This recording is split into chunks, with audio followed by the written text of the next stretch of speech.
Hola, bienvenidos a Raíces de la Fe, el estudio bíblico. Una vez más agradecemos su presencia, agradecemos su conexión con este canal de YouTube, en el que pretendemos solamente enseñar la palabra de nuestro Dios desde el contexto histórico y desde una hermenéutica lo más sana posible. Bienvenidos todos. El siguiente es uno de los últimos estudios bíblicos realizados por Wilson Méndez. El Mesías según Pablo. Edición especial del programa Raíces de la Fe. En memoria de Wilson Méndez. Bien, iniciamos nuestra clase número 7 del Mesías según Pablo. Bien, vamos a iniciar con el libro o la carta a los Efesios. Vamos a mirar hoy la carta a los Efesios, la carta a los Filipenses y la carta a los Colosenses. ¿Qué manifiesta Pablo acerca del Mesías en estas cartas? Empezando con la carta a los Efesios. Lo primero que tenemos que identificar con la carta a los Efesios es que Pablo se da a conocer como el autor desde el comienzo de la carta, igual que ha hecho con las demás cartas. En el primer versículo dice: Pablo, apóstol de Jesucristo, por la voluntad de Dios, a los santos fieles de Cristo Jesús que están en Éfeso. Estoy leyendo la versión Reina Valera.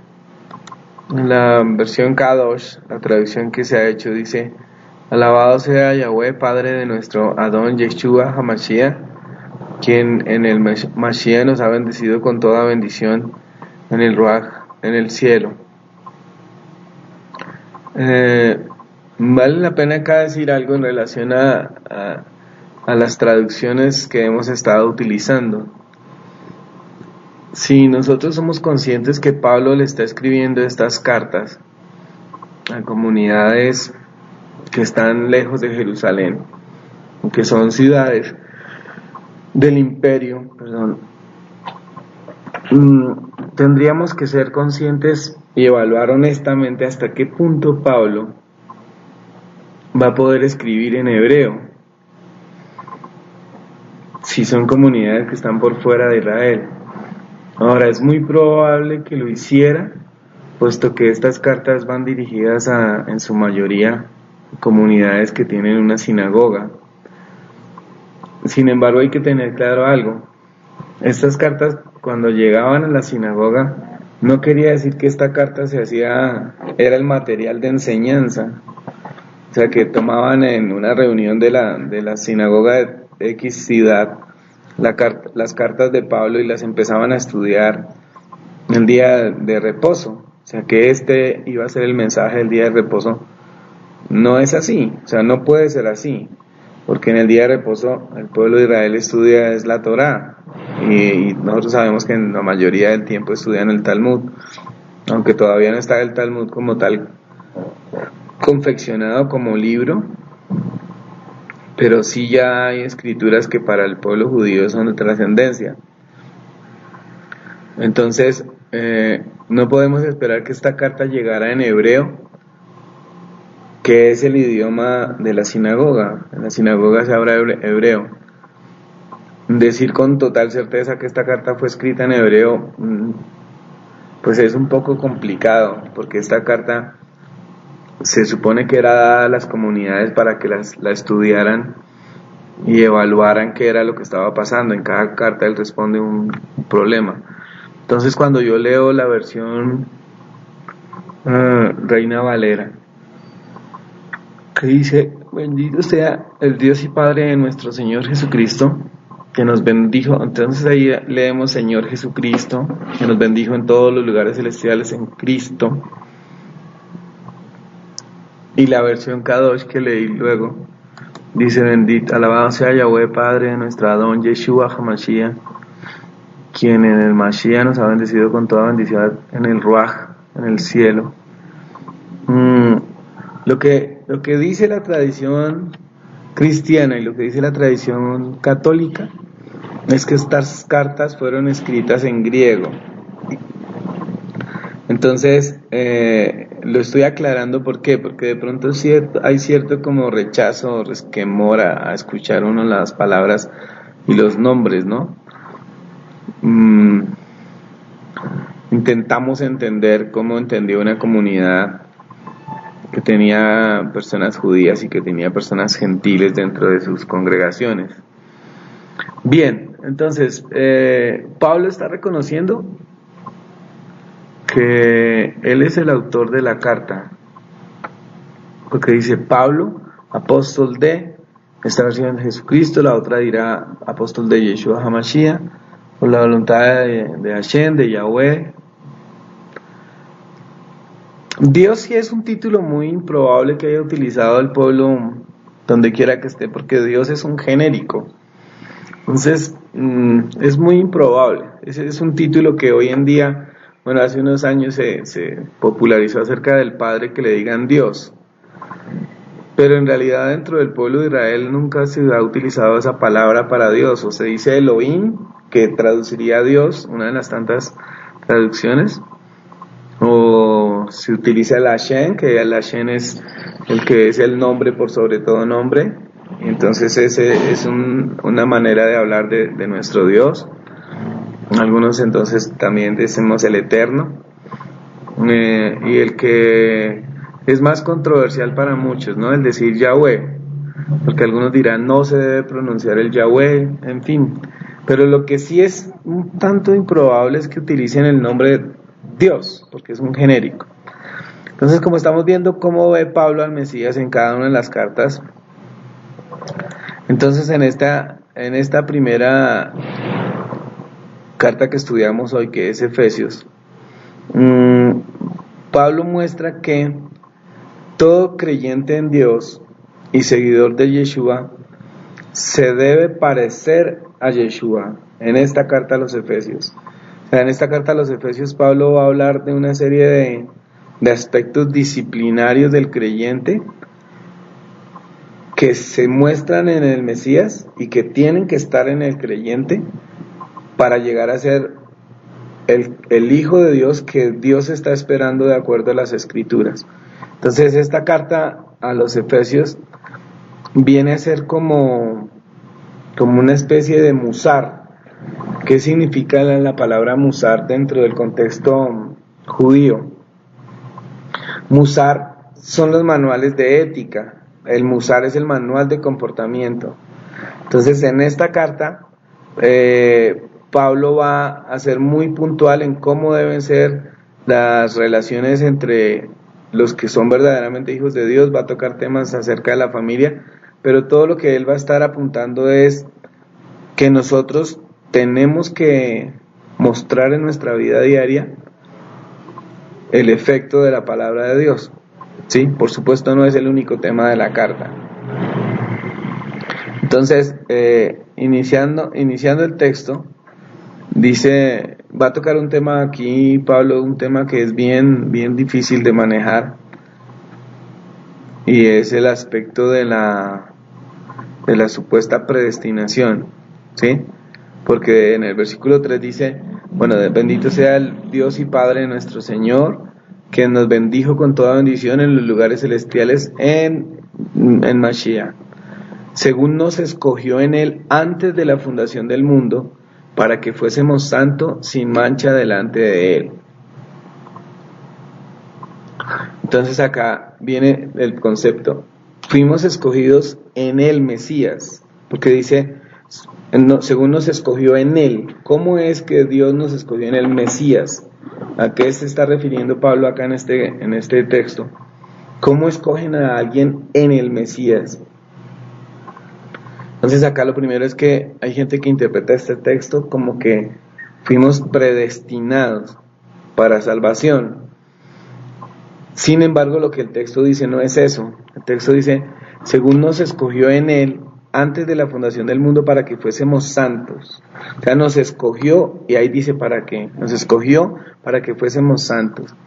Aquí hay una serie de conceptos que si uno no está familiarizado con ellos, va a entender la escritura tal y como está acá y la va a sacar de contexto. Entonces acá hay que entender varias cosas acerca de qué es que nos escojan en Él antes de la fundación del mundo. Dentro de la explicación del pueblo judío de lo que es la Torá, el pueblo judío dice que la Torá el Eterno la tenía hecha antes incluso de hacer la humanidad y antes de hacer cualquier cosa creada. Antes de crear ya estaba la Torá. Lo mismo se dice que antes de crear ya estaba Mashiach. Eso dice el judaísmo, a pesar de que la mayoría no creen que Yeshua es Mashiach. Entonces, si antes de la creación del mundo ya está la Torá, quiere decir que en esa Torá ya hay una serie de mandamientos y de órdenes que están estipulados cómo vamos a ser santos. Por eso dice acá, nos escogió en Él antes de la fundación del mundo. En Él, ¿por qué en el Mesías? Este es otro concepto que hay que tener claro. El Mesías es la palabra hecha carne. Entonces, la Torá antes de la fundación del mundo estaba hecha, pero no como que estaba escrita, porque quien la va a escribir es Moisés. La Torá ya estaba en cuanto al concepto, es decir, como que la palabra del Eterno ya se había proclamado. Y es donde Juan dice que en el principio era la palabra y la palabra era con Dios y la palabra era Dios. Luego en el versículo 14 de Juan 1 dice, y la palabra se hizo carne, es decir, la palabra del Eterno se hizo carne. Entonces, fuimos escogidos por Dios, en el Mesías, fuimos escogidos en el Mesías antes de que se creara todo, porque la palabra de Dios era el Mesías y se va a corporizar en Yeshua. Entonces, si la palabra de Dios es la Torá, por eso es que todo el que quiera cumplir la Torá se está anexando a los planes de Dios desde la eternidad para ser santo, para cuidarse. Eso es lo que está diciendo el texto. No está hablando de que Dios predestinó a algunos para que fueran salvos. Dice, nos escogió en Él, en el Mesías, que es la palabra de Dios hecha carne, que estaba antes de que existiera todo, ¿sí? Y la Torá estaba antes de que existiera todo.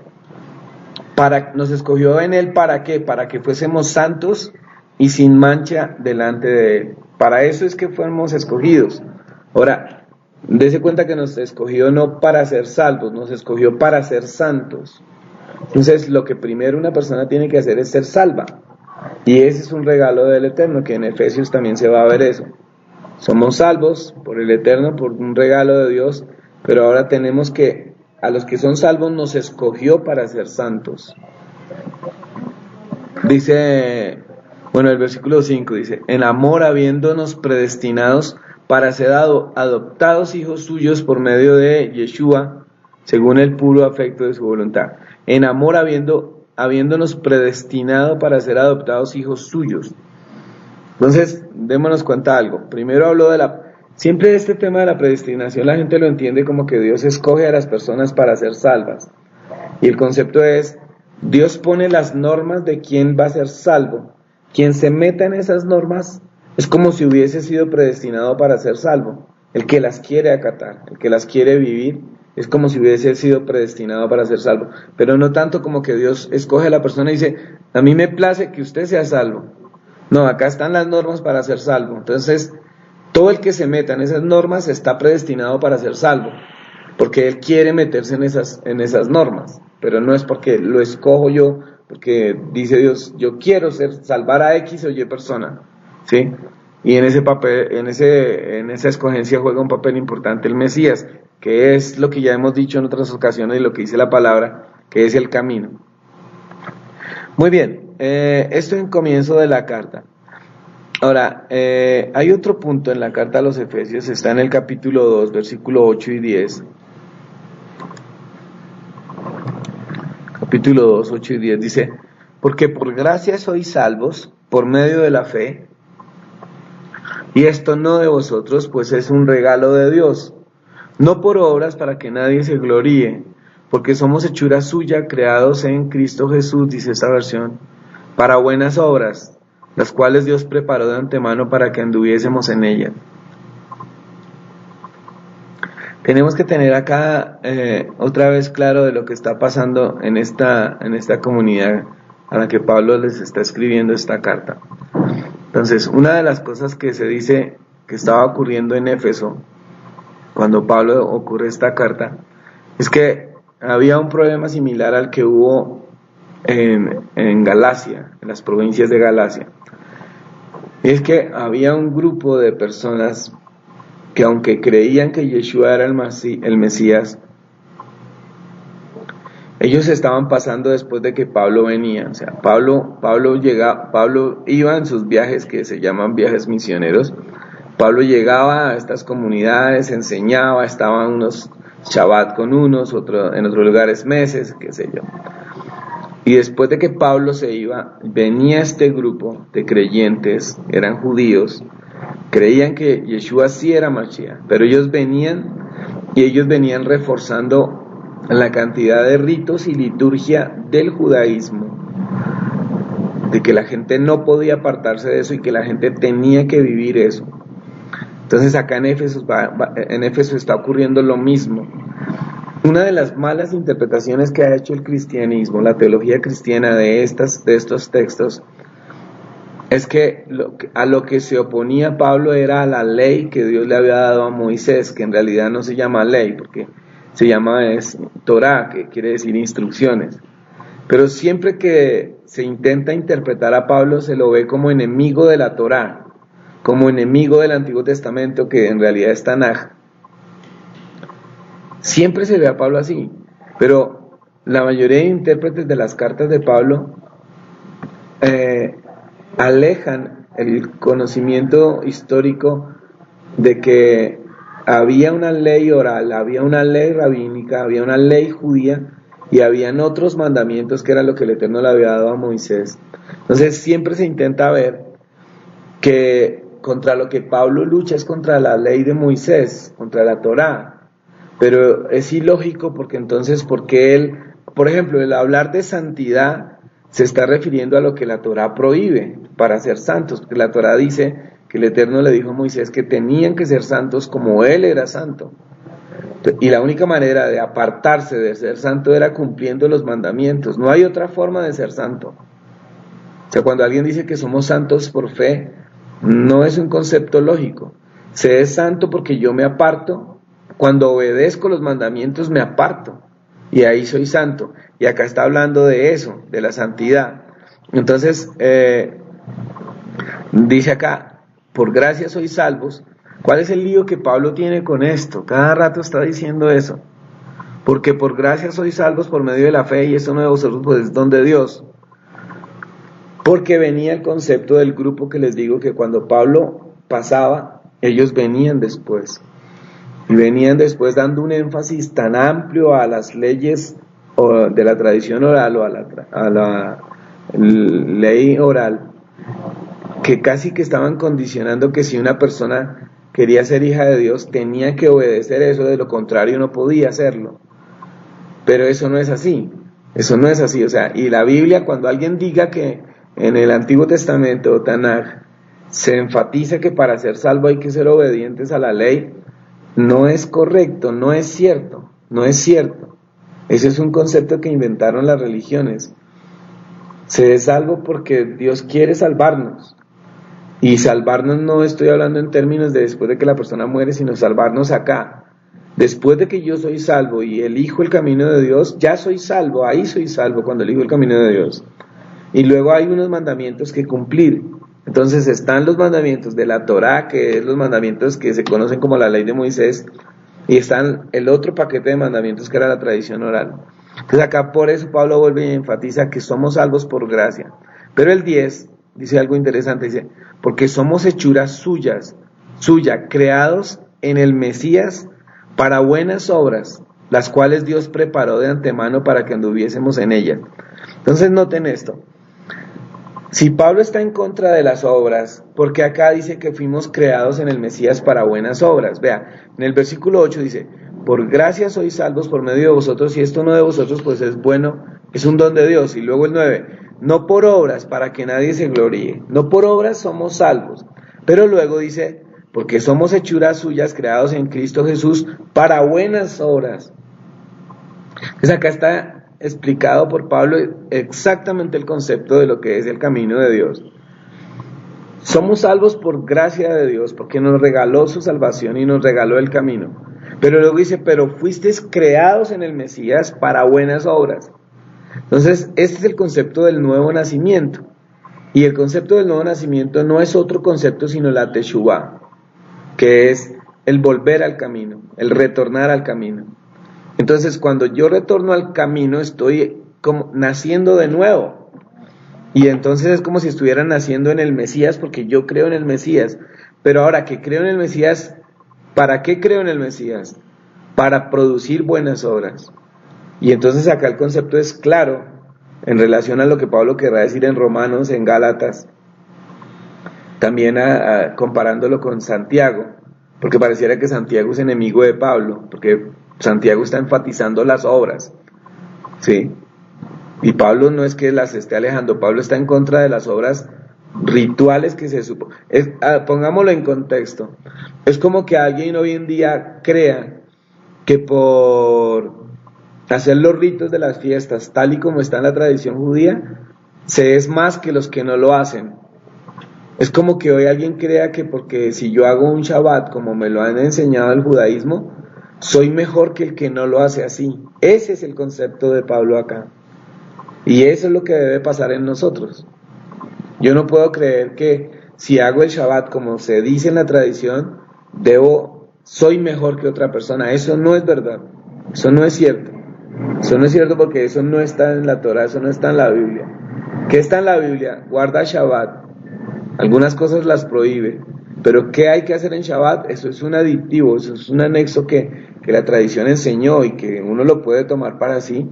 Sí es de bendición, pero no porque se crea que es más que otra persona. O sea, acá Pablo está en contra directamente de aquella persona que cree que porque obedece las leyes rituales, que obedece las tradiciones, es que eso es lo que lo hace más hijo de Dios. Y si ustedes se dan cuenta, esa es la pelea moderna hoy de tanto grupo mesiánico, judío mesiánico que existe. Cualquier comunidad mesiánica cree que es mejor que la otra, porque ellos oran todo el sábado en la mañana en hebreo, y se creen los mejores y desprecian a cualquier otra persona. Yo no los estoy juzgando como tal, pero el asunto es que su posición es esta, porque creen que por hacer tradición y hacer todas estas cosas están en un mayor nivel, y eso no es verdad. Eso no es verdad porque eso no es de la Torá. Ahora, esto no se lo va a hacer entender nadie a esas personas. No es para nosotros un secreto que cualquier persona que toma un sitio de internet y estudia ya cree que sabe más que todo el mundo, o que es mejor que todo el mundo, o una persona que aprendió de un libro cómo se hace un rezo, cómo se hace un rito, y ya su nivel es superior a los demás. Entonces, aquí está claro esto, ¿no? Lo de las obras. Lo de nacer en el Mesías, que estamos viendo cómo ve Pablo al Mesías en las cartas, ¿no? Vea el versículo 11, dice, esto es crucial acá, esta carta es crucial para tener uno la identidad de pueblo de Dios. Dice Pablo, por tanto acordaos que en otro tiempo los gentiles en cuanto a la carne erais llamados incircuncisión, por la llamada circuncisión hecha de mano en la carne. En aquel tiempo estaban sin Mesías, alejados de la ciudadanía de Israel, ajenos a los pactos de la promesa, sin esperanza y sin Dios en el mundo. Pero ahora en el Mesías, ustedes que en otro tiempo estaban lejos, ¿sí?, habéis sido hechos cercanos por la sangre del Mesías. En este texto, Pablo va a explicar la razón por la que hay que seguir al Mesías y cuál es el papel fundamental del Mesías. Entonces, lo primero que dice, por tanto, acuérdense que en otro tiempo, vosotros, los gentiles en cuanto a la carne. Entonces, Pablo les está diciendo, dense cuenta que no dijo nosotros, sino dijo vosotros, es decir, ustedes. Gentiles en cuanto a la carne significa ustedes que no nacieron descendientes de una tribu de Israel. Ustedes que eran gentiles en cuanto a la carne, es decir, no tenían ADN de tribus de Israel. Eran llamados incircuncisión por la llamada circuncisión. No quiere decir que la circuncisión hablara. Dice, ustedes eran llamados incircuncisión por la llamada circuncisión. Entonces acá está utilizando la palabra circuncisión para referirse al judaísmo. Dice, ustedes eran llamados incircuncisión por la llamada circuncisión. Es decir, los judíos pues se está utilizando como un sinónimo de circuncisión. A ustedes los llamaban incircuncisión. ¿Quiénes? la llamada circuncisión, es decir, los judíos que se circuncidan, hecha con mano en la carne. ¿Está atacando la circuncisión? No, está atacando que los que se llamaban la circuncisión, judíos, despreciaban a los que eran gentiles y los llamaban incircuncisión. Así era, y así era. De hecho, así es en algunos grupos sectaristas judíos. Y luego dice, en aquel tiempo, o sea, ¿a qué tiempo se refiere Pablo con estos de Éfeso?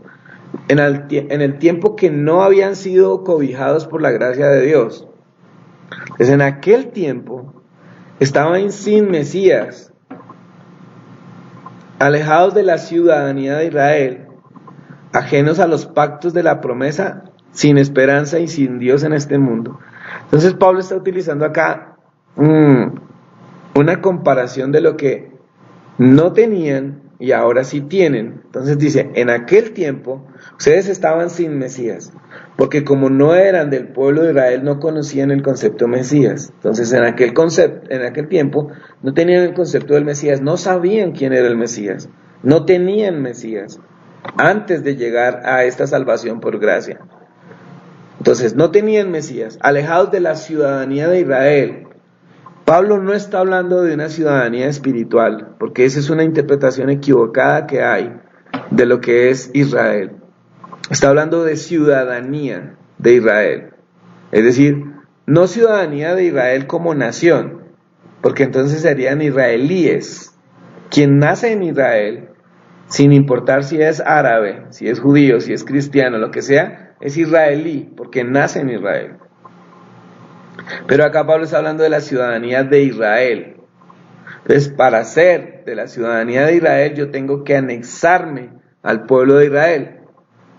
No estoy diciendo, y ratifico esto, no estoy diciendo que hay que irse uno para Israel, pues aunque la persona que quiera hacerlo lo puede hacer, y de hecho a nosotros nos transmiten esa enseñanza y todo el mundo, muchos sí la creen, nos toca irnos a vivir a Israel, eso hay que estudiarlo con más detalle. Pero esa no es la ciudadanía de Israel es que yo pertenezco al pueblo de Israel. ¿Cómo me hago perteneciente al pueblo de Israel? Una manera es porque yo sepa que desciendo de una tribu, y la otra es por medio del Mesías. O sea, el Mesías me da la entrada al pueblo de Israel. Ahora, ¿cómo me da la entrada al pueblo de Israel? Solamente diciendo yo creo en el Mesías y ya pertenezco al pueblo de Israel, no. Lo dijo anteriormente. Yo he nacido en el Mesías para buenas obras, y las buenas obras están descritas en la Torá. Entonces, antes estábamos alejados del Mesías, sin ciudadanía de Israel. Por eso es que aquí es donde empieza a chocar un concepto en la teología cristiana. Si Pablo dice que estábamos alejados de la ciudadanía de Israel, ya no estamos alejados, porque más adelante lo dice. Ya no estamos alejados de la ciudadanía de Israel. Es decir, que nosotros somos Israel. Ahora, decirle esto a una persona cristiana que es antisemita y que odia a los judíos, como lo hay hoy en día por montones, y es gente que en verdad no ha evaluado porque odia al judío si el Mesías es judío. Sí, es un tanto contradictorio. Entonces, bueno, dice, alejados de la ciudadanía de Israel, ajenos a los pactos. Vea, dice, en aquel tiempo estabais sin el Mesías, alejados de la ciudadanía de Israel y alejados de los pactos de la promesa. ¿Cuáles pactos?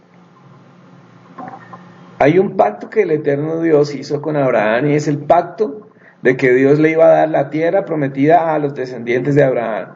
Y para sellar ese pacto, hizo circuncidar a Abraham, hizo circuncidar a su hijo Ismael, hizo circuncidar a su hijo Isaac. Ese es un pacto. Hay otro pacto que es el pacto del Sinaí, ¿sí? Entonces el pacto del Sinaí es, si ustedes quieren mis mandamientos y si aceptan mis leyes, entonces yo seré su Dios y ustedes serán mi pueblo. Y entonces ellos dijeron lo que se conoce, Naaseh Nemishma, haremos y escucharemos. El pueblo aceptó el pacto. Ahí está el otro pacto. Entonces dice Pablo, estaban ajenos a los pactos de la promesa, sin esperanza y sin Dios en el mundo. Es decir, tampoco tenían esperanza, tampoco tenían Dios, porque ese es otro aspecto que Pablo está destacando acá en la carta a los Efesios. El Dios que todo el mundo dice que es el Dios de todo el mundo, en realidad era el Dios de Israel. El Dios de Israel fue el que tomó el catolicismo. El Dios de Israel fue el que tomó el cristianismo. O sea, el Dios que ellos tienen no era el Dios de ellos. El Dios que estaba era un Dios que había escogido a Israel como el pueblo. Y el Dios era el Dios de Israel. Que luego por tanta argucia y tantas cosas torcidas que se hicieron, asumieron estos dioses de todo. Ahora, Dios sí es Dios de toda la creación, eso es verdad. Pero una cosa es proclamar que Dios es Dios de toda la creación y otra cosa es declarar que Dios es Dios mío, es mi Dios, es mi amo, es a quien yo le debo dar cuentas. Entonces acá Pablo está diciendo que estaban alejados, no tenían esperanza y sin Dios en el mundo. Y en realidad todo esto es de Israel. Ahora el versículo 13 dice, pero ahora en Cristo Jesús, vosotros que en otro tiempo estabais lejos, ya dijo lejos ¿de qué? Del Mesías, de la ciudadanía de Israel, de los pactos, de la esperanza y de Dios.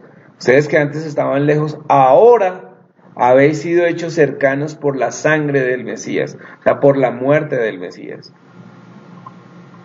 Y eso ya lo hemos hablado en otras ocasiones.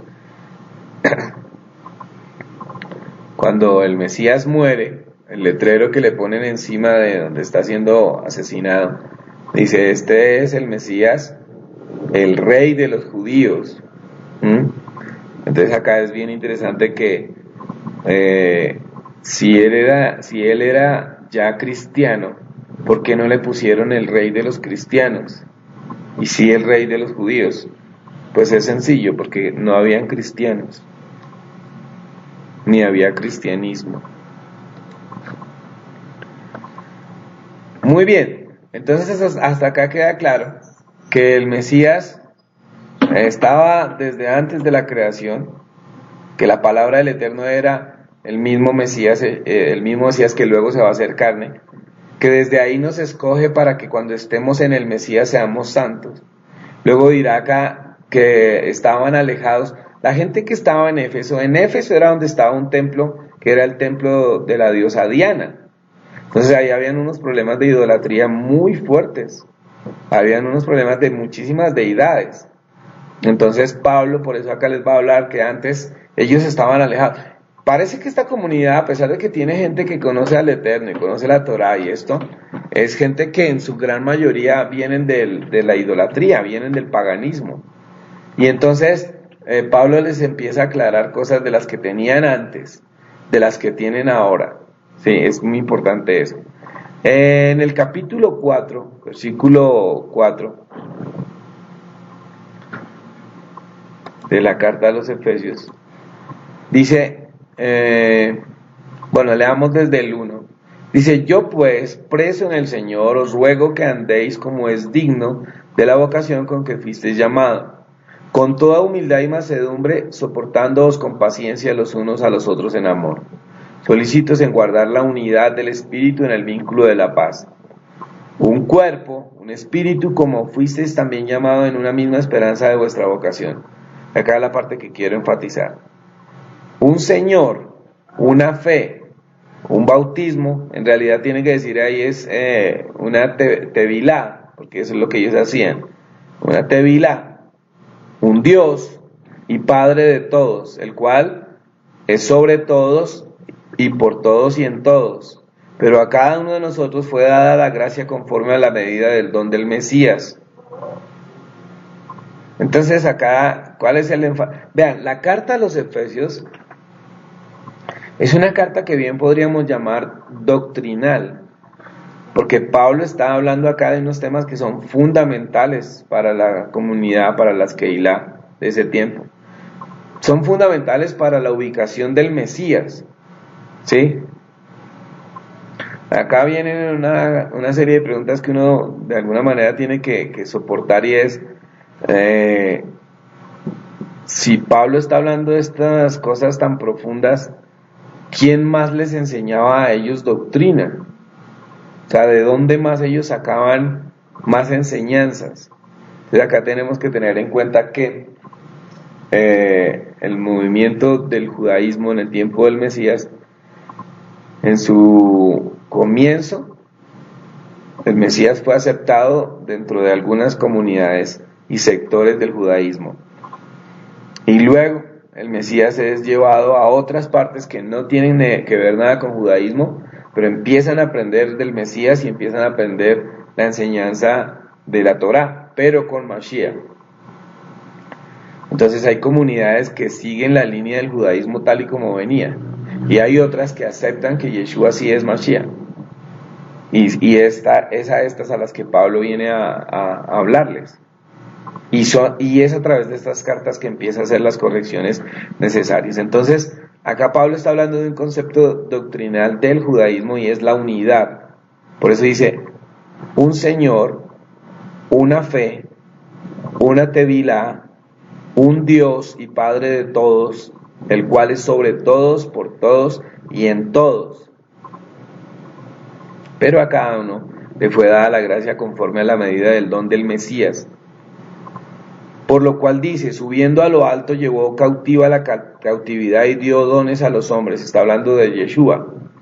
¿Y qué es esto de que subió? Sino es que también descendió primero a las partes más bajas de la tierra. El que descendió en el mismo, es el mismo que también subió por encima de todos los cielos para llenarlo todo. Y él mismo constituyó, y ahí dice, a unos apóstoles, a otros profetas, a otros evangelistas, a otros pastores y a otros maestros. Que llaman esto que son los dones ministeriales. Pero en realidad estos títulos ya estaban en el judaísmo. En el judaísmo había apóstoles, sí, era Shaliach, era Pablo, el apóstol. Y antes de que viniera el Mesías hubo apóstoles, sí, el apóstol era el enviado, el que tenía una comisión por hacer. Profetas, pues por supuesto en Israel, los Nevi'im abundan, están en el Tanaj, en el Antiguo Testamento. A otros evangelistas, acá es donde se piensa que estos son diferentes al grupo simplemente de personas que llevaban, el evangelista era el que llevaba buenas nuevas, ¿sí? Era una especie de predicador. A otros pastores se consideraban como, no es tanto que en Israel se llamen pastores, ¿sí? Sino que era la persona directamente encargada en una comunidad de estar con las personas. Es Roe, el título, Roe, como atendiendo a la persona, no solo en la enseñanza, sino atendiéndola en cuanto a él como persona, qué le pasa, qué le sucede, más cercano. Y el último maestro, que viene a ser los rabinos o los rab. Entonces estos títulos no son nuevos en Israel, estos títulos ellos los tienen y los han tenido siempre. Y ahí dice, ¿para qué? A fin de perfeccionar a los santos para la obra del ministerio y la edificación del cuerpo del Mesías. Hay un asunto que es muy fuerte, que es muy difícil para muchos encontrarlo en las cartas, y es que la terminología de la carta es la que ha separado la mente del creyente hoy de lo que es la escritura. Es la terminología. Y desafortunadamente tenemos que ir al tema de siempre, y es que son las traducciones y las versiones de la Biblia y la separación de Antiguo y Nuevo Testamento. O sea, esos conceptos han tergiversado totalmente la enseñanza. Antiguo, Nuevo Testamento, y la terminología hebrea, griega. También es difícil llegar a una unidad completa de la Biblia fácilmente por las traducciones y por quienes confeccionaron las partes de la Biblia. Eso es muy difícil, o sea, no es imposible, pero para hacerlo uno tiene que tener un espíritu dócil y enseñable. Porque vea, si una persona se va a afianzar en el concepto, es que las cartas de Pablo y el Nuevo Testamento en realidad son del nuevo pacto, y lo demás ya está perdido, ya está pasado de moda, ya está claudicado. Y se viene el tema, porque estamos en un mejor pacto, en un nuevo pacto. Pero el ir ya a los textos derrumban ese concepto, porque por ejemplo lo hemos visto que el nuevo pacto, me dice, entonces haré un nuevo pacto con la casa de Judá y la casa de Israel. Es indiscutible, el nuevo pacto es para Israel, todo, dividido en casa de Judá y casa de Israel. Entonces uno le dice a alguien, bueno, ¿y usted en cuál nuevo pacto está? Porque estas escrituras son para usted. ¿Qué casa es usted? ¿De Israel o de Judá? Y entonces la gente va a pensar que no, que es la iglesia.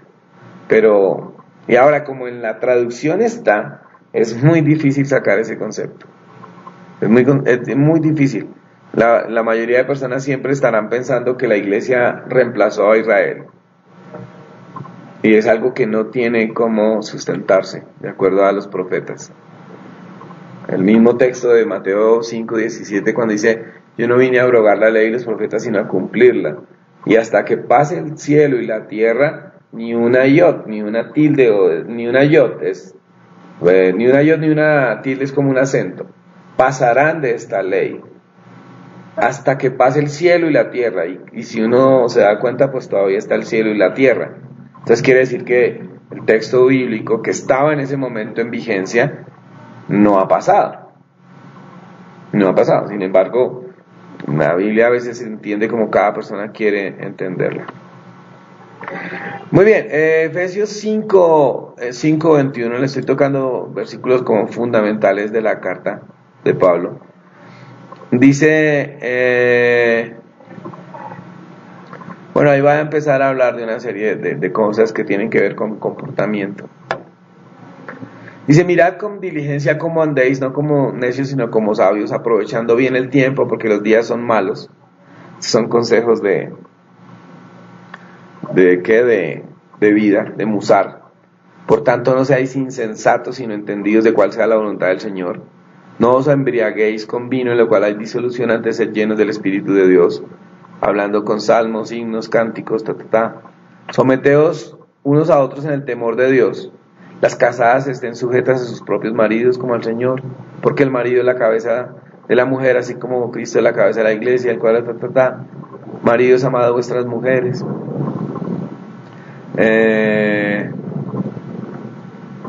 Es ética. La carta tiene comportamiento doctrinal. Entonces acá la pregunta es, si al comienzo de la carta él vino a decir que no éramos salvos por obras sino por gracia, ¿por qué acá empieza a fregar con obras? ¿Por qué acá empieza a molestar? Hagan obras, hagan esto, sométanse, obedezcan, esto es así, sean buenos, hagan lo otro. ¿Para qué las obras? Volvemos al texto con el que comenzamos. Dice, porque si habéis renacido en el Mesías, ahora deben producir obras. Pero no es lo contrario, o sea, Pablo lo está especificando en la carta. El capítulo 6 sigue con la misma línea de obediencia y de ética. Hijos, obedeced en el Señor a vuestros padres, porque es justo. Honra a tu padre y a tu madre, que es el primer mandamiento con promesa. Hombre, ¿para qué habla de eso si eso es de la ley? ¿No se supone que la ley era mala? ¿No se supone que la ley está claudicada? Honra a tu padre y a tu madre, que es el primer mandamiento con promesa. Al fin, ¿qué? ¿Sirven los mandamientos o no, Pablo? Póngase de acuerdo. O sea, ubíquese. Entonces, por ejemplo, estas son cosas que si uno habla con una persona que es una persona que es experta en teología cristiana, que radica todo concepto judío, dice, es que hay algunos mandamientos que están en vigencia. Ah, bueno, ¿cuáles? ¿Y quién los escogió? Porque es como si alguien los hubiera escogido, y es verdad, de una manera perversa la Iglesia Católica los escogió. Entonces, ¿qué escogió? No guardar Shabbat, no celebrar fiesta. Luego vino el cristianismo a interpretar de que entonces la dieta que el Eterno dio también estaba abolida. Entonces, cada uno como que tiene un Dios, como si fuera un menú que escoge de Dios. Claro que eso pasa en todo, hasta en la fe que habla de raíces hebreas y todo, cada uno escoge a Dios como le place. Dice el versículo 5, siervos, obedeced a vuestros amos terrenales con temor y temblor, con sencillez, como al Mesías. Entonces acá viene la pregunta, Pablo, porque está diciendo que al Mesías hay que obedecerlo.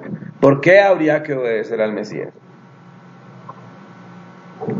Y acá es donde toca otra vez aplicar todo el conocimiento del Mesías.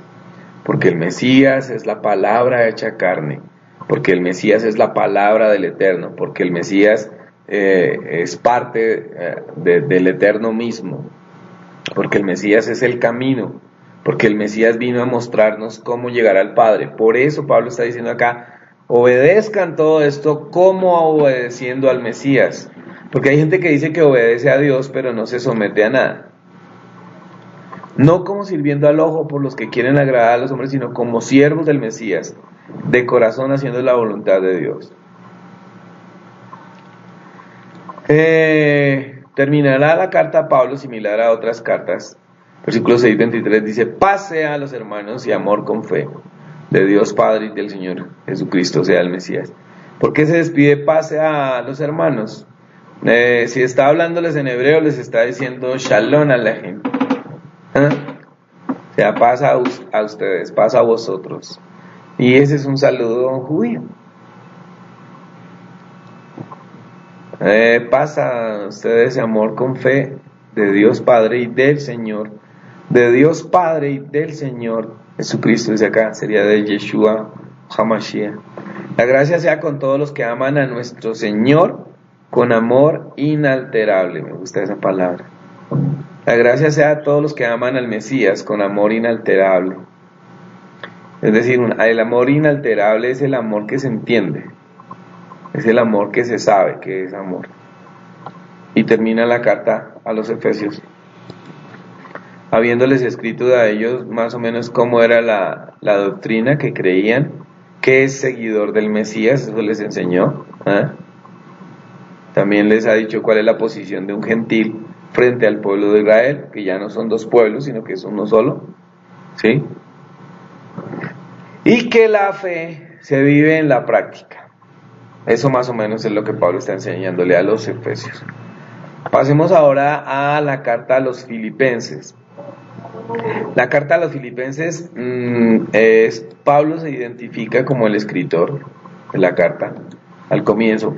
Parece que Timoteo le ayuda, o Timoteo dirá algunas cosas. Pablo y Timoteo, siervos del Señor, del Mesías, a todos los santos en el Mesías que están en Filipos con aquí dice con los obispos y diáconos. Entonces ahí ya uno puede decir, ¿quién nombró obispos en ese tiempo si todavía ni siquiera la Iglesia Católica estaba? Entonces, ¿a qué obispo se refiere? Esa palabra es netamente católica, o sea, griega, pero es utilizada dentro de la jerarquía católica. En la versión Kadosh dice: de Shaul y Timoteo, esclavos de Adón Yeshua, todos los Kadoshim de Yahweh, unidos con el Mashiach Yeshua, que viven en Filipos, juntos con los dirigentes de la asamblea, ¿sí? Y los Shamashim. Entonces, esto tiene más coherencia, la terminología hebrea tiene más coherencia porque en las comunidades judías sí hay rangos dentro de la administración de la sinagoga o de la comunidad. Solo que los traductores de la carta a los Filipenses le pusieron a los dirigentes obispos y diáconos. Son cargos de jerarquía, así los nombraron.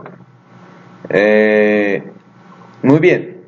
Esta epístola de los Filipenses tiene una característica especial, juntamente con la anterior de los Efesios, y es que Pablo la escribe estando en la cárcel.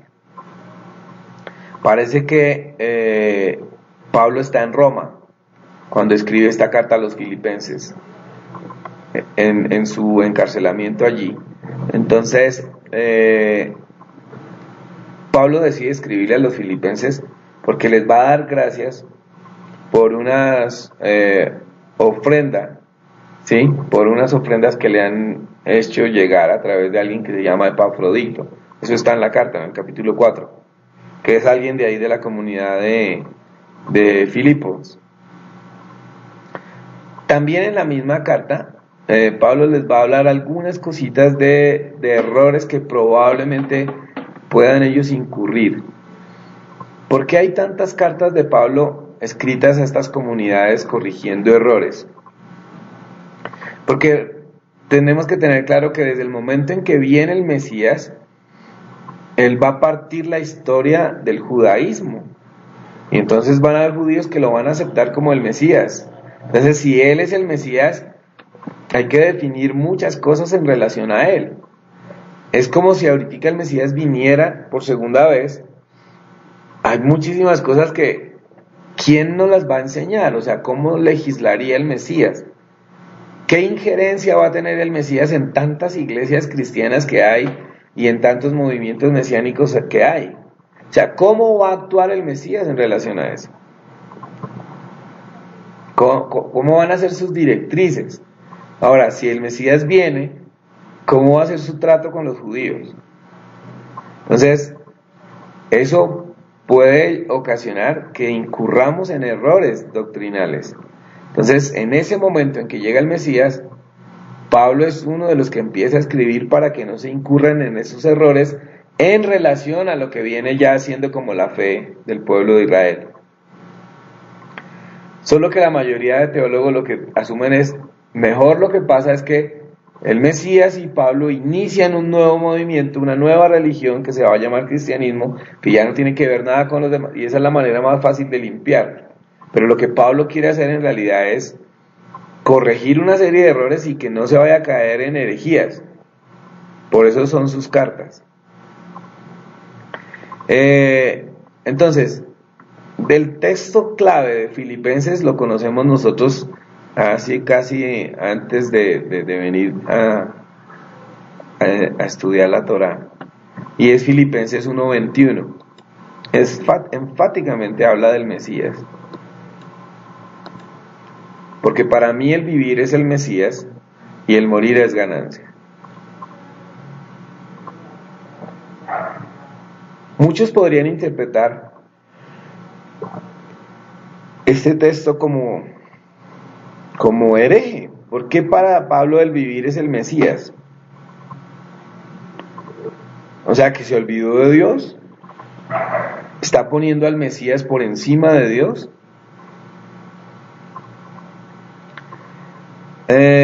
Versículo 15 dice: algunos a la verdad predican al Mesías por envidia y contienda, pero otros de buena voluntad. Entonces aquí Pablo está revelando que hay muchos que están enseñando del Mesías, no solo él, que es lo mismo que pasa en cualquier época.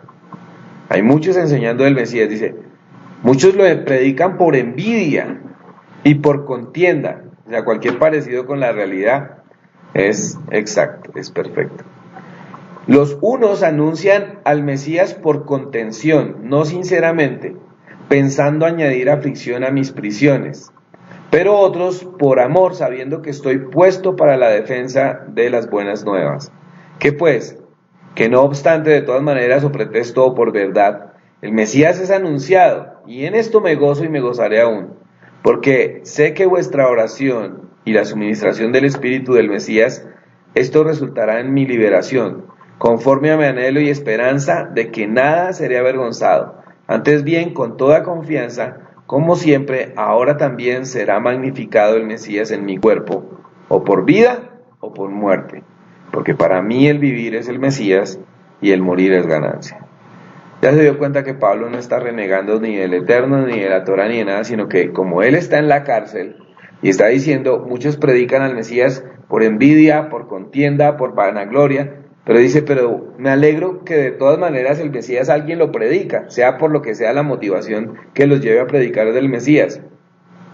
Y luego dice, pero todo esto va a redundar en que algún día a mí me van a liberar, yo voy a ser libre en algún día. Y entonces dice, en mi cuerpo de sufrimiento, el Mesías va a ser manifestado. Es decir, como yo decidí seguir el camino del Mesías, un día me van a matar, o voy a vivir, pero de todas maneras, en mi cuerpo se va a ver que yo decidí fue seguir al Mesías. Sea por muerte y digan, lo mataron por creer en el Mesías, o sea, porque viva y diga, está predicando al Mesías, está llevando al Mesías las buenas nuevas del Mesías. Entonces por eso dice, para mí el vivir es el Mesías y el morir es ganancia. No está negando al Padre de ninguna manera, sino él está diciendo, porque el Mesías fue lo que a mí me dio sentido de vida, de fe. ¿Se acuerdan que él tuvo un encuentro con el Mesías? Que lo llaman la conversión de Pablo, pero dijimos que no sabíamos de qué se asumía que se había convertido a qué. pero sí tuvo un encuentro con el Mesías. Por eso dice acá, para mí, vivir tiene sentido y el sentido es ir y enseñar del Mesías. Eso es para mí el vivir, es el Mesías. Ir y enseñar y compartir del Mesías, sea que yo esté preso, sea que vaya a morir o sea que vaya a vivir. Para mí el vivir es el Mesías. Eso es como cuando alguien dice, es que mi vida son mis hijos, o es que mi vida es mi esposo o mi esposa. Está diciendo, sería capaz de dar mi vida por eso. Entonces Pablo está diciendo acá, para mí el vivir es el Mesías y el morir es ganancia. ¿Por qué el morir es ganancia? Porque Pablo está en la cárcel y está sufriendo. Y está diciendo, si llego a morir, pues mejor. No es que anhele morir, pero está diciendo, para mí el morir es ganancia.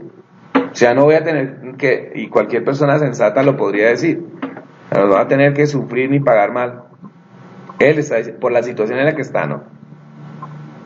Dice, para mí, más si el vivir en la carne resulta para mí en beneficio de la obra, no sé entonces qué escoger, porque de ambas cosas estoy puesto en estrecho, teniendo deseo de partir y estar con el Mesías, lo cual es muchísimo mejor, pero quedar en la carne es más necesario por causa de vosotros. Genial, vea, está siendo sensato en lo que dice, porque si a mí me ponen a elegir, pues yo me voy, mejor me voy de este mundo, pero es necesario quedarme en la carne por causa de vosotros.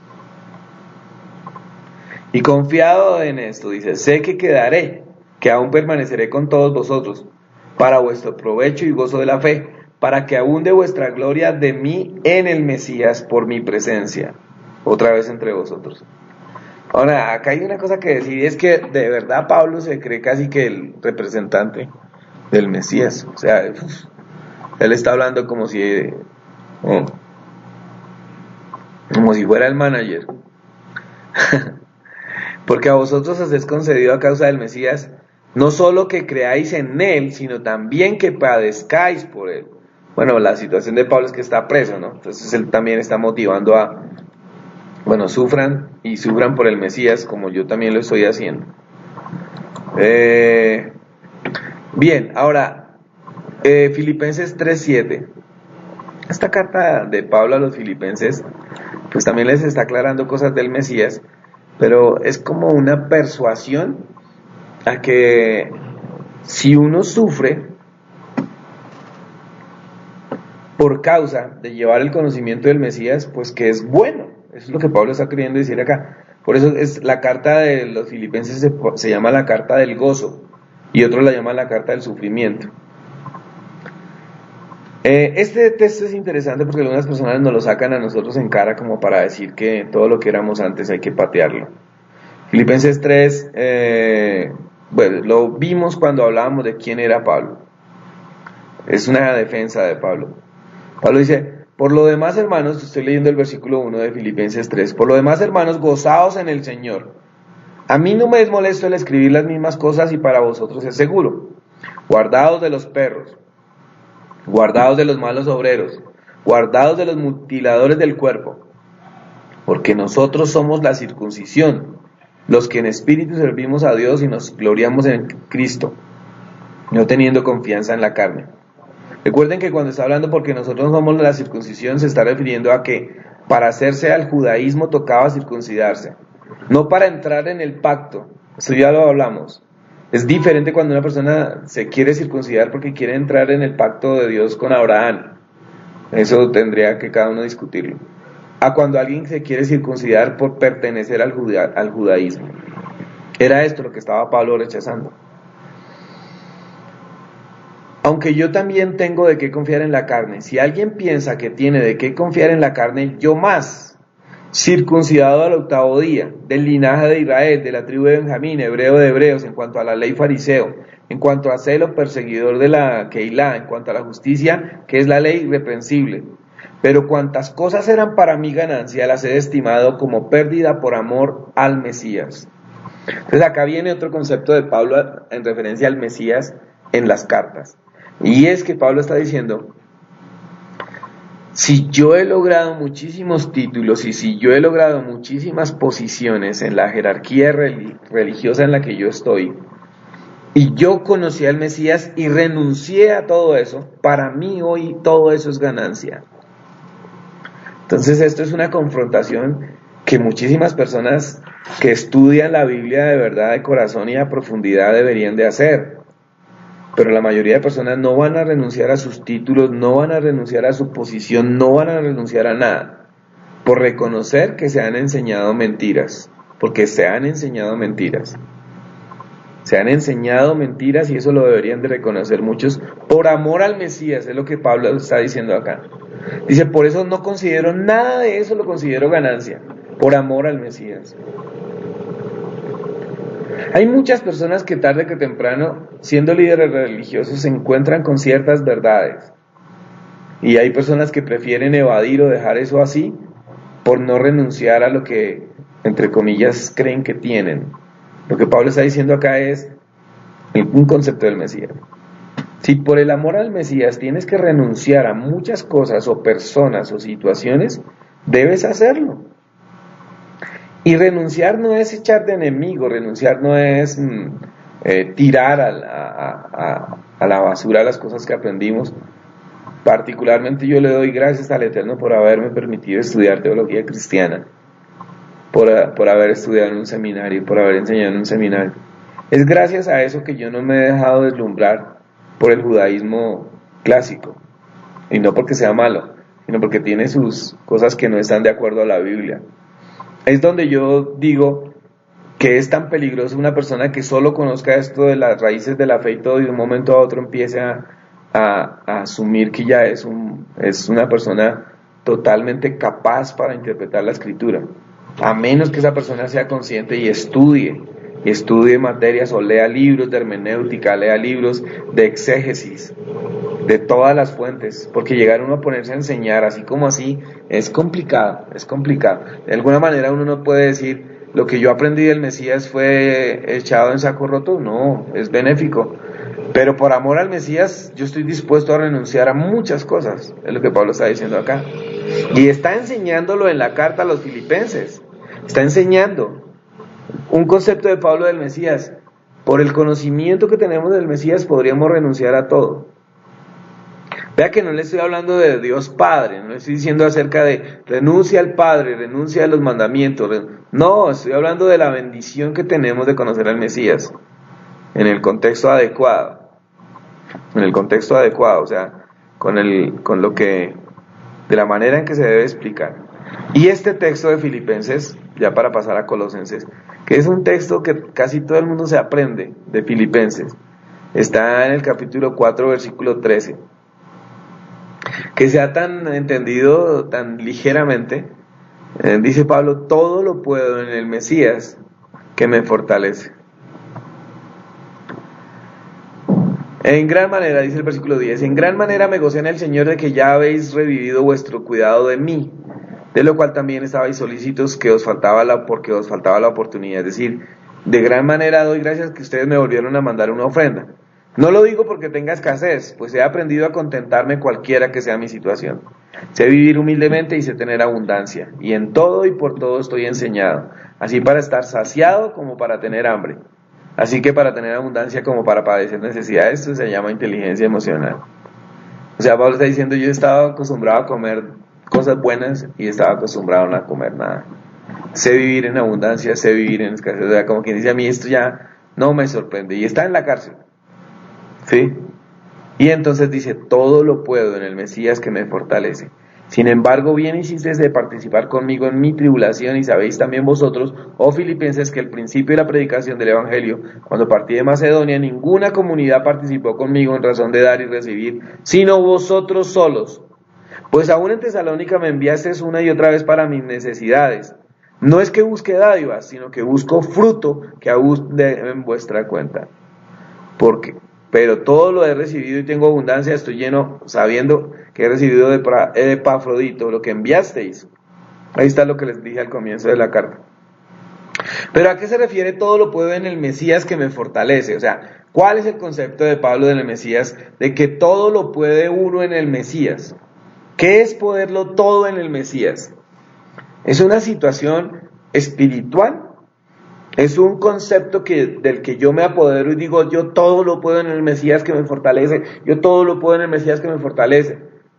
Y es solamente una creencia sin fundamento. No, lo acaba de explicar. Pablo dice, a mí me tienen en la cárcel de manera injusta. Yo he vivido en abundancia, he vivido en escasez, todo. Y como yo he podido todas estas cosas, esta es la prueba de que yo todo lo puedo en el Mesías, que es en el camino en que estoy. Entonces a mí no me sorprende que vaya a estar en escasez, no me sorprende.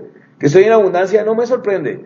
Que la estoy pasando bien, no me sorprende. Que la estoy pasando mal, no me sorprende. Todo lo sé y todo lo puedo en el Mesías. Es decir, todo lo que me pase, si yo estoy afianzado en el camino que es el Mesías, todo lo puedo. Si estoy bien afianzado en el camino que Él es, todo lo puedo. O sea, y de Pablo le está diciendo con pruebas, lo antecedió a este versículo. He tenido todo y lo he perdido todo. Sé vivir humildemente, sé vivir en abundancia. Y entonces por eso luego llega a la conclusión, todo lo puedo en el Mesías porque Él me fortalece. Es decir, si yo tengo claro quién es el Mesías, qué es el Mesías para mí, el aprendizaje que tengo de Él, las enseñanzas que recibo de Él, todo lo puedo. Y esto me hace a mí pensar que en realidad toda persona que se acerca al Eterno y a su Torah, de las primeras cosas que debería tener claras es quién es el Mesías. Lo interesante es que la mayoría de gente lo primero que quiere tener claro es todo lo que enseña el judaísmo. Y luego se desvían a cantidad de cosas por querer como satisfacer su sed de información. Y se les olvida el Mesías. Y yo creo que una persona debería de preocuparse primero por entender quién es el Mesías en este camino. De lo contrario, una persona está condenada a repetir los pasos que el judaísmo ha dado por siempre sin el Mesías. Pero hay personas que no les interesa. Pero uno sí debería de tener claro quién es el Mesías. Es lo primero que debería tener uno claro cuando uno lo ha conocido de manera equivocada. Debería tenerlo ubicado quién era el Mesías, qué era el Mesías, cómo es el camino en él, y luego sí intentar que las aguas profundas no son el judaísmo, las aguas profundas son el Mesías. Así hayan personas que crean que las aguas profundas son otras cosas, pero no. O que alguien crea que está ascendiendo de nivel. Si uno asciende de nivel es porque entiende quién es el Mesías, no porque entiende cosas raras y cucarachas y cosas torcidas que hay por ahí por montones. Libro, carta a los Colosenses, es nuestra tercera carta de hoy. También la carta a los Colosenses, Pablo como es el que escribe y él es todo protagonista, entonces él dice quién es. Más broma. Pablo, apóstol del Mesías, por la voluntad de Dios, y el hermano Timoteo. Se está identificando quién escribe la carta y otra vez Timoteo le ayuda. Timoteo era de la rosca de Pablo, ¿no? Timoteo era de la rosca de Pablo. De hecho, se cree que Timoteo era el que lideraba la comunidad en Éfeso. A los santos y fieles hermanos en el Mesías que están en Colosas, gracias y paz a vosotros de Dios y Padre. Esa frase me gusta mucho, la usa Pablo, de Dios y Padre del Señor Jesucristo. O sea, dice de Dios y Padre, de Él, o sea, que el Mesías tiene un Dios y tiene un Padre. Lo que dice ahí, que es Dios y Padre de nuestro Señor, de Yeshua HaMashiach.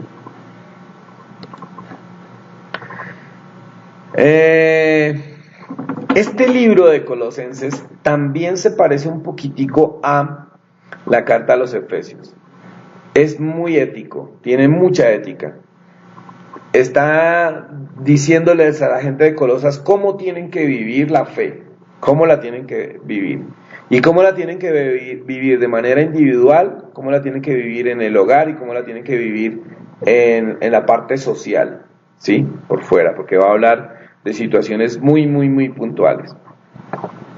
Versículo que habla del Mesías directamente, o sea, como estamos viendo cómo ve Pablo al Mesías en las cartas, Colosenses 1:15. O sea, este texto es bien, bien, bien bonito.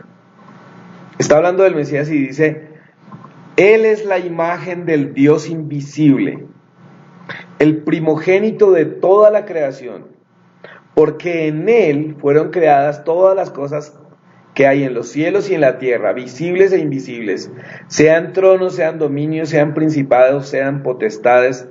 Todo fue creado por medio de Él y para Él. Santo Dios. Y Él es antes de todas las cosas, y todas las cosas en Él subsisten. Entonces, para una persona que llega nueva a estudiar el Nuevo Testamento, todo esto es, la novedad. Pero no, es que esto Pablo lo aprendió en la yeshiva. La yeshiva, recuerden ustedes que las yeshivas son las instituciones donde se forman los rabinos. Y como Pablo era rabino, que fue educado por Gamaliel, ¿se acuerdan? Entonces, por eso es que Pablo sabe de todo esto. La mayoría de gente aduce que todo esto se lo reveló el Mesías, ¿sí? Y pudo haber sido. Lo interesante es que todo esto se enseña en una yeshiva y eso lo encuentra uno en muchos textos, a los que uno escasitamente tiene alcance. Y miremoslo. Él es la imagen del Dios invisible. El Mesías es la imagen del Dios invisible. Entonces acá vamos a preguntarnos algo.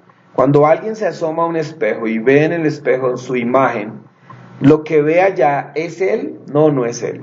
Lo que ve allá es su imagen. Es el reflejo. ¿Ese reflejo es auténtico? Sí, es auténtico, se ve. Ese reflejo es auténtico. Es decir, cuando dice que el Mesías es la imagen del Dios invisible, es como que Dios decidió reflejarse en la tierra y lo hizo a través del Mesías.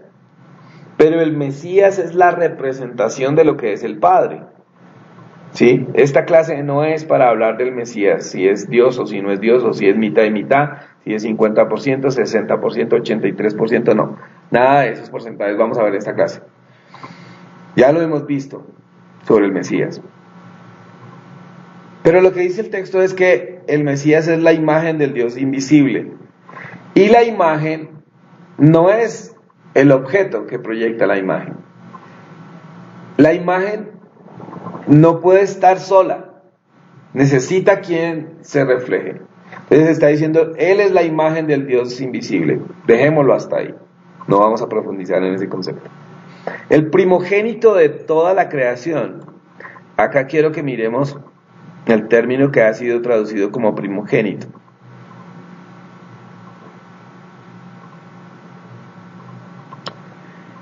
La palabra es griega, es prototokos. Y está diciendo que en realidad sí es el primero que nace. O sea, que está haciendo alusión al primero que nace. Él es el primogénito de toda la creación. La versión Kadosh dice, Él es el supremo de toda la creación. Él es la imagen de Dios en el primogénito. Acá dice el primogénito. Esta otra versión dice, Cristo es la imagen de los visibles, el que ya existía antes de que las cosas fueran, el primogénito de toda la creación. Bueno, hablemoslo en el sentido del primogénito a la luz de la Torah.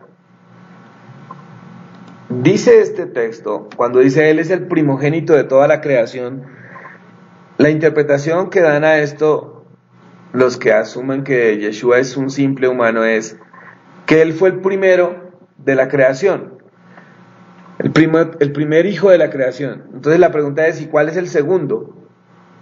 Porque una cosa es ser primogénito y otra cosa es unigénito. Unigénito es hijo único. Primogénito es el primero de varios. Si Él es el primogénito de la creación, ¿dónde estuvo el segundo? ¿Dónde estuvo el tercero? Sí, pero no está diciendo unigénito, entonces no lo puedo asumir que es el unigénito. Acá dice primogénito. ¿A qué se refiere cuando dice Él es el primogénito de toda la creación? A los derechos que tenía un primogénito. A la participación en una herencia, a la participación de la administración de una casa, a la administración funcional de un hogar. El primogénito, cuando el padre no estaba, era quien asumía la posición del padre, y era como si fuera el padre, y era quien tenía el derecho, y era quien ejercía autoridad sobre esa casa. Es a eso que se refiere acá este texto. Cuando dice Él es el primogénito de toda la creación, quiere decir Él es el que tiene derecho sobre toda la creación. Él es la representación del Creador en la creación, porque no está. Entonces acá está aclarando unos puntos doctrinales impresionantes, Pablo, que no estoy diciendo que ya con esto que le estoy diciendo se resolvió todo, pero por lo menos ya empezamos a tener el sentido del texto. Él es el primogénito de la creación, no como creación, Él no es como el creado, sino a quien tiene derecho. ¿Por qué? Porque Él es la imagen de Dios. Como Él es la imagen de Dios, Él es la representación de Dios acá en la tierra, y por eso es el que tiene derecho sobre todo. Luego dice, porque en Él fueron creadas todas las cosas. ¿A qué se refiere? En Él fueron creadas todas las cosas. O sea, porque está diciendo como que está en algo, dentro de algo. En Él fueron creadas todas las cosas. A lo que se refiere el texto es como a la conexión que Él forma en la tierra. A la conexión de Él. O sea, Él va a ser humano. Él va a ser humano, Él va a estar en un cuerpo humano. Entonces Él es como la conexión entre lo divino y lo humano. Entonces como quien dice, Él es parte fundamental dentro de la creación, parte esencial dentro de la creación, porque Él es la conexión verdadera. Puede ser que Moisés haya sido un profeta del Eterno, puede ser que haya tenido muchos profetas, pero la conexión verdadera con toda la creación es Yeshua, es la conexión, porque Él tiene parte de arriba y Él tiene parte de abajo. Entonces a eso se refiere acá. Luego sigue diciendo, fueron creados en los cielos y en la tierra, visibles e invisibles, tronos, dominios, principados, potestados, todo fue creado por Él y para Él. Entonces acá viene otra cosa que tiene que ser explicada en el contexto judío, de lo que se enseña en una yeshiva. Todo fue creado por Él. Vean, así los judíos hoy en día digan que ellos no esperaban un Mesías con divinidad, eso está escrito en sus libros, eso está escrito en muchísimos midrash, que el Mesías iba a tener divinidad, la chispa divina la iba a tener, en mayor proporción que cualquier otro ser humano. Y dentro de los círculos judíos se hablaba de un Yahweh Catán y un Yahweh Gadol. Es decir, de un Yahweh mayor y un Yahweh menor, como si fuera una emanación de Dios habitando un cuerpo. Y eso es lo que va a hacer el Mesías. Entonces, y dice que por eso Él estaba antes de la creación. ¿Estaba en dónde? En Dios, en el Eterno. En Él estaba, la parte que más adelante va a ser Mesías, que el concepto del Mesías ya estaba planeado. Entonces por eso dice, todo fue creado por Él. Ahora, ¿fue Él el que creó en sí? Juan resuelve esta parte cuando dice que Yeshua era la palabra de Dios. ¿Cómo dice el Bereshit, Génesis, que fue creado todo? Por la palabra. Dios dijo y fue hecho. Dios mandó y fue. Es decir, la palabra de Dios es como si fuera la esencia del Mesías. Entonces, todo fue creado por Él. Pues porque Juan explicó que el Mesías es la palabra de Dios hecha carne. Entonces, como todo fue hecho por la palabra, es como si el Mesías fuera el que hubiera creado. No es el Mesías en sí la esencia, no es Yeshua, no es el Mesías corporizado. Es lo que Él representa, que representa la palabra de Dios. Porque Él es la imagen de Dios. Él es lo que se puede ver. Entonces la palabra hecha carne es el Mesías. Cuando Dios dijo sea, es como si el Mesías estuviera ahí, porque es su palabra la que está creando. Versículo 17 dice, y Él es antes de todas las cosas, y todo subsiste en Él. O sea, estos versículos de acá de Colosenses son teología profunda, o sea, esto es profundo. Pero esto Pablo lo aprendió en una yeshiva. Y son conceptos que están dándole al Mesías el lugar que Él debe tener. Estamos viendo qué piensa Pablo del Mesías en sus cartas. Aquí está hablando que el Mesías es la imagen de Dios, que el Mesías es el medio de la creación, que el Mesías es la conexión entre lo divino y lo humano. ¿Cómo hemos de despreciar al Mesías?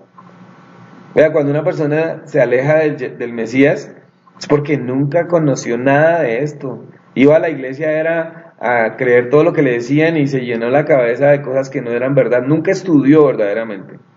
Cuando una persona se ufana, que ya no cree en el Mesías, en lugar de ufanarse debería sentir que está haciendo el ridículo, porque es que nunca aprendió quién era el Mesías. Y más si se burla. Yo he escuchado rabinos que fueron cristianos y nunca se burlan del Mesías. respetan el concepto del Mesías. Entonces alguien podría decir, bueno, entonces ¿por qué se volvieron rabinos? Pues quizás esa fue su línea, eso fue lo que escogieron, pero no llegan a ese extremo que si llega uno, es que dentro de los occidentales, ¿para qué? Pero nosotros somos los que hemos pervertido la fe bíblica. Acá hay un capítulo interesante en Colosenses que es el capítulo 2, por el que muchas personas se desorientan. Dice Colosenses 2:8. Mirad que nadie os engañe por medio de filosofías huecas, sutilezas, según las tradiciones de los hombres, conforme a los rudimentos del mundo y no según el Mesías. Entonces todo el mundo asume que esto es el Antiguo Testamento. Mirad que nadie os engañe por medio de filosofías huecas y sutilezas, según las tradiciones de los hombres, según los rudimentos del mundo y no según el Mesías. No puede estarse refiriendo a las tradiciones del judaísmo, porque Pablo en el capítulo 27 del libro de los Hechos dice que nunca contradijo las tradiciones de sus padres. Entonces, Pablo dijo una cosa cuando Lucas está registrando la historia de Hechos, y luego acá en la carta dice que son huecas, sutilezas, tradiciones de los hombres conforme a los rudimentos del mundo y no según el Mesías. Está hablando de las doctrinas paganas que tenían dentro de esta comunidad. Por medio de filosofías y huecas sutilezas, Pablo no puede estar hablando así de lo que ha aprendido en el judaísmo porque aún lo está usando en sus cartas, lo usa en sus enseñanzas. ¿Cómo le va a decir a eso filosofías y huecas sutilezas? O sea, lo usa en sus enseñanzas, dice que él comprobó por las escrituras que el Mesías era el Mesías. Luego la comunidad de Berea, en la narración de Hechos capítulo 17, dice que cuando Pablo venía a enseñarles, ellos corroboraban por las escrituras que lo que él enseñaba era verdadero. Entonces resulta que ahora para él esas son filosofías y huecas sutilezas. No hay sentido común en esto. No es así, no puede ser así la interpretación de esto. Pero sí tiene que ser cosas que están aprendiendo ahí, o que hay gente de ahí de Colosas que está llevando esas filosofías huecas y que son tradiciones de los hombres y no según el Mesías. Bueno, dice conforme a los rudimentos del mundo y no según el Mesías. Entonces miremos qué enseñó el Mesías, qué practicó el Mesías, para ver si es a eso que se refiere Pablo. ¿Practicó el Mesías el Shabbat? Sí, lo practicó. Lucas 4:17 o 16. ¿Celebró las fiestas? Sí, ahí están las fiestas. Celebró Pesach, celebró Sukkot, celebró hasta Hanukkah. ¿Preservaba la enseñanza en las sinagogas? Sí, él era maestro en sinagogas cuando lo dejaban. Entonces no puede ser que dice, y no según el Mesías, como si el Mesías hubiera rechazado las filosofías huecas, las tradiciones y los rudimentos del mundo, que fueran judaísmo. No es eso. No es eso, porque el Mesías, o hay dos maneras de ver al Mesías, o no sabemos historias que no nos han contado. Pero lo que enseñan los evangelios es que el Mesías vivía la fe judía. Y no puede ser que entonces esté viviendo una fe y luego Pablo diga que no es lo que el Mesías ha enseñado. Cuando él enseñaba era su fe. Porque en él habita corporalmente toda la plenitud de la deidad. Wow, ese versículo es fascinante. ¿Qué es habitar? Cierto que ustedes no me escuchan. Bueno, sí me escuchan. Pero yo no los escucho, bendito el Eterno por eso. ¿Qué es habitar? Habitar es estar en un lugar viviendo. No es que yo me vuelva a ese lugar. Entonces Pablo está aclarando algo, dice, porque en él habita la plenitud de la deidad. No dijo, él es la plenitud de la deidad. Porque eso es lo que alguna gente quiere entender del Mesías. Yo entiendo que el Mesías es un cuerpo humano con una porción del Padre en él, del Eterno. Así lo entiendo yo al Mesías. No es tan fácil como esta frase que estoy diciendo yo, usted me la tiene que creer, no. Ya lo hemos estudiado en 4 ocasiones esta materia. ¿Quién es el Mesías? Creo que 4 o 3. Pero Pablo está diciendo, en él habita. Hay otras versiones que dicen, en él reside. ¿Sí? En él reside la plenitud de la deidad. En él vive. No dice, él es la plenitud de la deidad. Y ahí ya no hay lío. En él habita la plenitud de la deidad. Ahora, cuando habla de la plenitud, se está refiriendo que en él habita todo Dios, no, sino que la parte que tiene de Él es completamente de la deidad, es completamente de la deidad. En Él habita la plenitud de la deidad, es decir, en Él habita no todo Dios, sino la parte que habita en Él, toda esa parte es de Dios. Pero dice habita, dice en Él habita, no dice Él es. Ese es un concepto de Pablo acerca del Mesías muy importante. Y vosotros estáis completos en Él, que es la cabeza de todo principado y potestad. En Él también fuisteis circuncidados con una circuncisión no hecha de mano. Esto hay que aclararlo. ¿Qué era ser circuncidado? La circuncisión física era que al hombre le quitan una parte de su prepucio y ya el pene va a estar libre de infecciones, de bacterias, de cosas que no dejan tener una plenitud ni siquiera en la vida sexual. Entonces, la circuncisión que hace el Mesías, por el que dice, en Él también fuisteis circuncidados, con circuncisión no hecha de hombre. Entonces es lo que dice Moisés en Deuteronomio, circuncidados vuestros corazones. Eso no se lo inventó Pablo, eso lo dijo Moisés. Entonces dice, en el Mesías, cuando ustedes viven en el Mesías, tienen que haber sido circuncidados de la que Moisés dijo, de la circuncisión del corazón. Esa es la que hace el Mesías. No está hablando de la otra. Al echar de vosotros del cuerpo pecaminoso carnal en la circuncisión del Mesías. No está diciendo no se hagan la otra, no está diciendo nada de eso, está diciendo en Él fuisteis circuncidados de ¿cómo? Circuncidados vuestro corazón. Luego en el versículo 18, 16, dice, por tanto nadie os juzgue en comida o en bebida, en cuanto a días de fiesta, luna nueva o días de reposo. Todo el mundo ha pensado que Pablo dice en este texto que uno no tiene que hacer esto. Y lo que Pablo está diciendo acá es, nadie os juzgue en comida o en bebida. Es decir, nadie tiene derecho a juzgarte por qué comes y por qué bebes. Nadie tiene derecho a juzgarte por qué días son fiestas. No tienen derecho a juzgarte por la luna nueva o días de reposo. Es decir, nadie tiene derecho a juzgarte por lo que tú haces. Y la gente ha entendido que Pablo está diciendo acá, nadie tiene derecho a juzgarte por lo que no haces. No, acá está diciendo, nadie tiene derecho a juzgarte por lo que tú haces. Porque nadie tiene derecho a juzgarte en comida o en bebida, en cuanto a días de fiesta, en cuanto a luna nueva, Rosh Hodesh, o días de reposo, Shabbat. Nadie. Dice, todo lo cual es sombra de lo que ha de venir, pero el cuerpo es del Mesías. Entonces Pablo está poniendo las cosas en contexto. Está diciendo, estas fiestas y estas celebraciones que ustedes hacen, y esto de la comida, es solo sombra de lo que va a venir en el futuro. No dice de lo que ya vino. Si dijera de lo que ya vino, entonces estas cosas serían sombra ya, pero en este momento no han pasado porque no hemos llegado a ese día. Estas cosas, dice, son sombra de lo que ha de venir.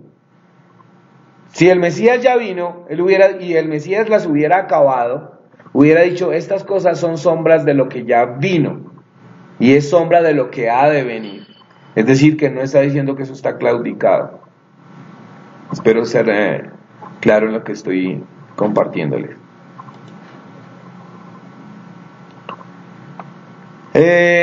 Capítulo 4, versículos 5 y 6 de Colosenses.